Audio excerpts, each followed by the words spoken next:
My wife needed a great way to display a bunch of DumDums at her job so that the kids can come up and grab them really quickly. Let me show you a quick and easy way to make this. For the wood, this may look just like a simple 2x4, but it was actually some leftover butcher block countertop that I had.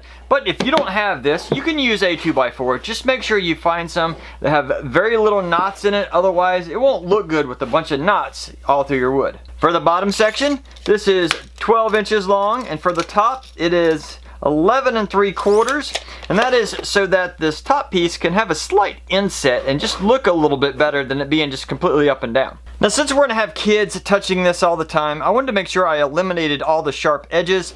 So I took a 1/8 inch round over bit and went over all the top pieces before I attached them together. And then I also went along the edges here just to reduce any kind of sharp edges on them as well. And then it was time to glue it together. When I glued this together, I just made sure that the sides were as even as possible. I actually just eyeballed this, they're pretty close. And then on the back, I came in about the same distance as on the side, so everything would look uniform. To drill out the holes, I measured everything out. This is 12 inches wide, so I have 11 holes, one in every inch on the bottom one.